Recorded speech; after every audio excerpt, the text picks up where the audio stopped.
Okay, so let's look at another way that we can determine some quantitative information about the stoichiometry of a compound. And this time we'll look at some combustion analysis. So here we want to determine the empirical or the molecular formulas, or specifically the empirical formulas of a compound. And that we can use we can do it using some combustion analysis. And remember, when we do combustion analysis, it means we essentially burn something in oxygen or react it with oxygen. So this there will be two examples. I'll do two short examples, and they can become quite, let's call it, they can be quite expressive in their brevity, but the main idea remains the same. You burn a compound in oxygen, and then you have some products that give you information about the components of the compound from which you can determine the empirical formula. All right, so the problem solving tip gives you the main steps on how to determine it. So we have an unknown compound which we react, and then we isolate the products where we determine the amounts of those isolated products. And then from the amounts that we isolate, we can then determine the empirical formula. So what does that actually mean? So for example, when we have a liquid hydrocarbon, so remember hydrocarbons are carbon hydrogen compounds, so CH compounds, is burned, then a specific amount of carbon dioxide and water is produced. In a separate experiment, the molar mass of the compound is found to be something. Determine the empirical and molecular formulas for the unknown hydrocarbon CXHY. All right, so that's typically how it works. You know you have a compound that consists of carbon and hydrogen, and now you burn it in oxygen, and it produces two other compounds, CO2 and H2O. So let's write down how that would look. So it means you take CXHY, you react it with oxygen to form carbon dioxide and water. Okay, but we gather some information. We know how much of this hydrocarbon we've burned. We burned 1.125 gram of it. There's excess oxygen, so that's not relevant information. And we know that we got some information about the CO2. So we got 3.447 gram of CO2 collected in one experiment, and then 1.647 gram water. And how can that actually help us? Oh, and of course, there's some extra. Sorry, before I move on to that, we are also told that the we have the molar mass of this compound. So of the CXHY, we're told that it has a molar mass of 86.2 gram per mole. All right, that's what we're given. So how can this help us in any way or relevant form? So remember I said we can, once we've burned something, we can get specific products which we can perhaps relate back to the original compound. So notice in each of these products, in this case, there's carbon in carbon dioxide, which we can relate back to the carbon in the original sample, as well as there's, of course, hydrogen in the water, which we can stoichiometrically relate back to the hydrogen in the original compound. So meaning the masses that we isolated here, so the 3.447 gram of carbon dioxide and the 1.647 gram of water that we isolated, we can relate that in some kind of stoichiometric ratio back to the original compound. Okay, so that's the basic idea of this experiment. You've isolated two compounds that directly tell you something about the carbon and something about the hydrogen. So how do you do that? Well, the way that we like to do, so I just want to make some additional space here, is we look at the percentage composition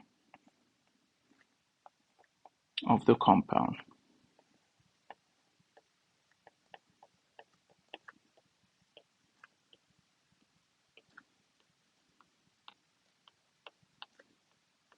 All right. So meaning we're going to look at, broadly speaking, we want to know what is the percentage carbon and what is the percentage hydrogen that this compound has, right? Because that will tell you what X and Y is.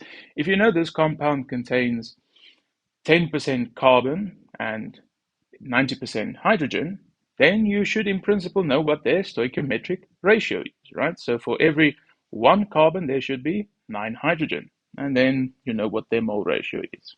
Cool. So if you know what the percentage composition is, you should be able to determine what their mole ratio is. All right. So how would you typically determine the percentage carbon for this compound or in this compound? How would you write that as something that you would calculate?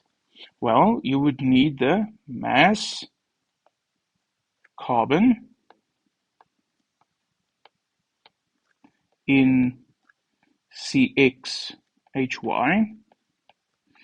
and you would divide that right by the mass of the sample.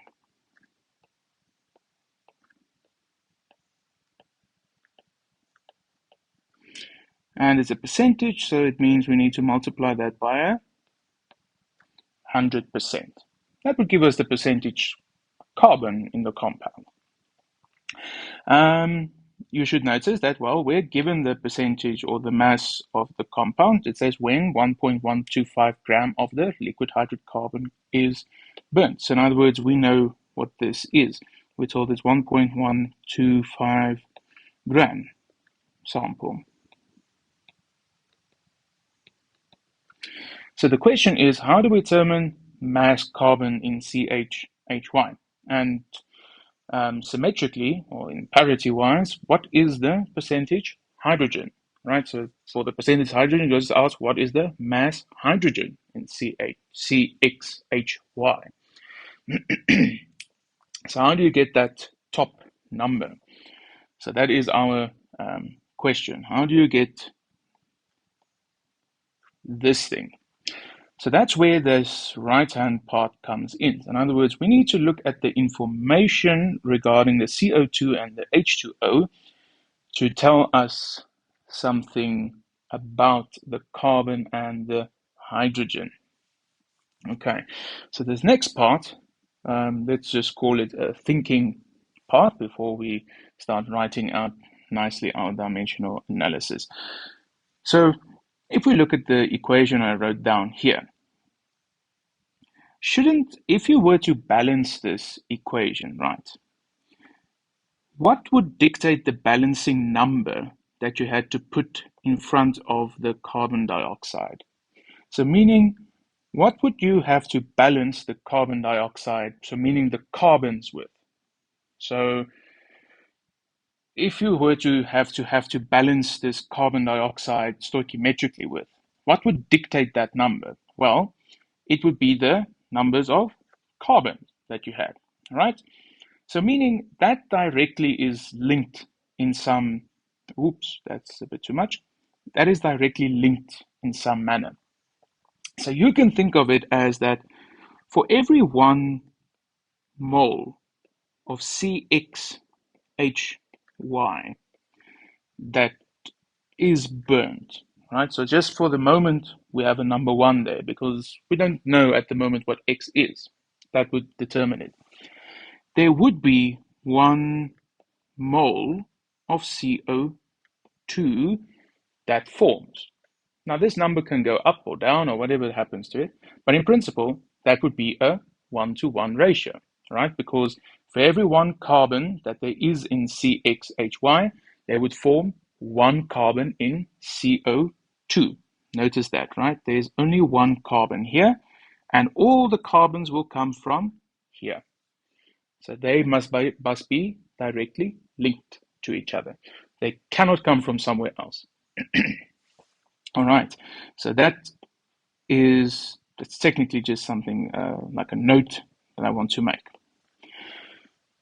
But also, that means, in terms of production, 1 mole of CO2 only produces 1 mole of carbon. Okay, because there's a 1 here. Right? It's not C2O2 or anything weird like that. It's only 1 mole of carbon for every 1 mole of CO2 that is in this equation. So that is our relationship between these three quantities. Okay, so I hope you followed that train of thought. So for the moment, that is what our chemical equation is telling us, and that is how we can connect it. So there's 1 mole of C for every mole of CO2 that it is, and the CO2 can only come from the hydrocarbon. All right. So how does that help us at all to get mass of carbons? Because that's where I started the conversation, right? Well, in terms of the percentage carbon, to calculate the percentage carbon, we are given the mass of the CO2. So we're given 3.447 gram carbon dioxide. Okay. So, and we eventually want to get to a point where we have mass carbon divided by mass sample. So how can we convert mass CO2 to mass carbon using this info that I have here? Well, the first point would be to convert the mass CO2 to number of mole CO2. So 1 mole CO2 divided by 44.009 gram CO2. Okay, that gives us, let's make a note here, what we have now is the number of mole of CO2. That's after that conversion. Once we have the number of mole of CO2, what can we do with that information? Well, we can use our relationship between these two numbers to convert between the number of mole of CO2 to the number of mole of carbon. All right, so now we're getting somewhere. So meaning for if there's 1 mole carbon, all right, so the right-hand side here, for every 1 mole CO2 that forms, right? Because there's only one carbon in CO2. Okay, so what do we have at the moment here? Now we have mole carbon as our expression. Maybe it helps a bit better if I cancel the units like this. So these units are cancelling, right? Do you see we're only left with mole carbon? That's what we're left with at the moment. But what do we want? We want mass of carbon. Yes, we want mass of carbon. So what do we need to divide with to get the mass? We have mole carbon. So that means we need to divide by the molar mass. And meaning, or actually, we need to multiply by the molar mass. My apologies. So that means there is 12.01 gram carbon in every 1 mole of carbon. Gram per mole, just the molar mass. And all of that, right? Oh, percentage carbon. All right, so that then leaves us with, if we look at that cancels with that, this leaves us with mass carbon. Yes. All right, so now we're left with the mass of carbon. And what we need to still do, we need to divide that mass of carbon with the mass of the sample. So the mass of the sample is 1.125 gram sample.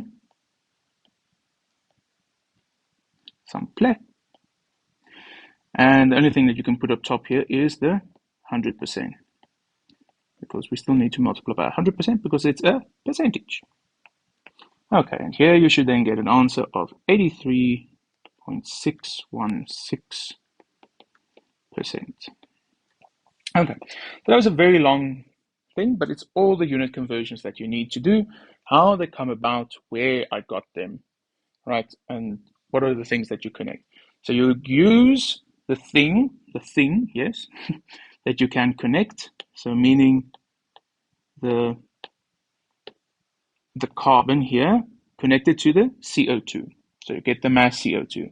And then you need to work that all the way to mass carbon divided by mass sample. All right. So now we can do the same for the hydrogen. So meaning you can say hydrogen. Hydrogen is equal to mass hydrogen in CXHY divided by mass of sample times 100. Okay. So that's what we're heading towards. But simply put, that means we take the water, or actually before that, because we're going to look at the water, let's just remind ourselves, how does the water situation work? So 1 mole here of CXHY reacts to form 1 mole of H2O. And from H2O there forms how many moles of H, of hydrogen? 2 mole hydrogen. Right, do you notice? Why? Because there's a 2 there. Okay, so if water were to split up, you would get 2 mole of hydrogen from it. Okay, that's a very important point. Right, so for water we're given 1.647 gram H2O. Very nice. And then we can just go ahead. So then we say 1 mole H2O weighs 18.015 gram H2O, converting 2 mole hydrogen per 1 mole of water. Right, so this connection that we have here. And then we say there's 1.001 gram hydrogen in 1 mole hydrogen. Okay. And then we finally multiply that with 100% divided by the sample mass.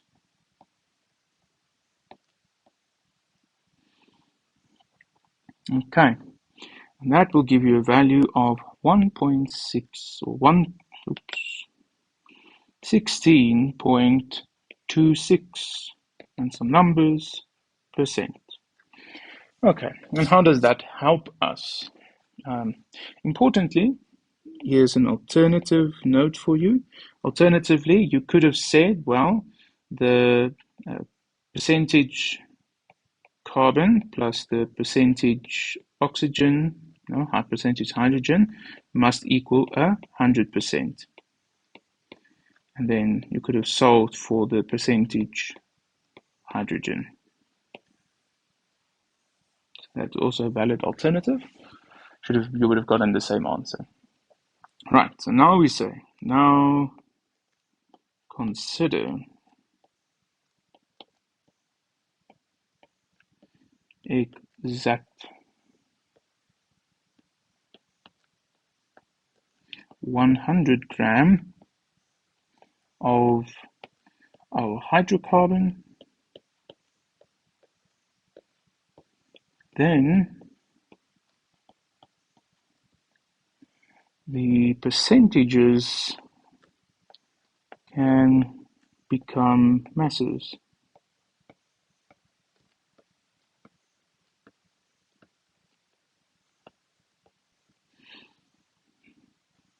Okay, so what we want to do now is we want to take carbon and hydrogen, put them in a table. Now we want a big table, just a lot of lines. Let's say sum up the percentages. So that's 83.6-ish. This one's 16.26-ish. And then we take a mass, grams, which is the same as 83.6-ish, 16.26. Remember, because we're in 100 gram, then we take it to grams, so the percentages just become grams. And the reason is we want to determine what are the number of moles, because from the number of moles we can get a mole ratio, and the mole ratio will give us the numbers x and y. Okay, from the masses, then we get the number of mole.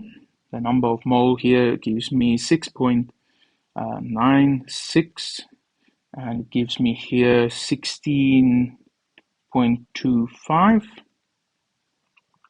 Okay, and now we divide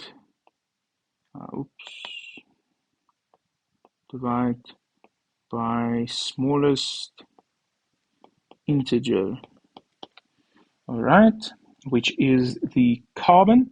So the carbon goes to 1, and the hydrogen goes to 2.334, and so forth. So that means our final integers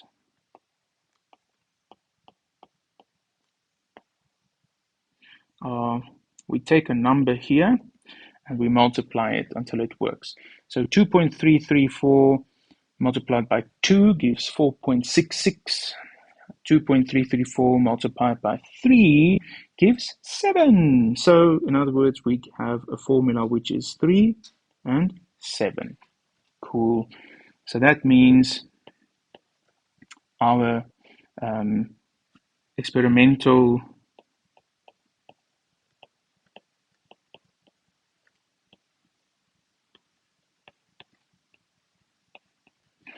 or our empirical formula,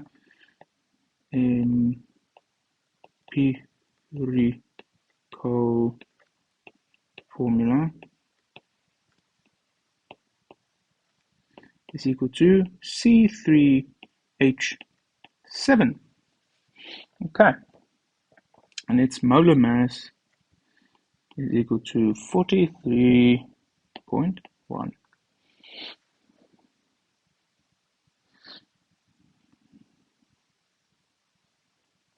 Is that, yeah.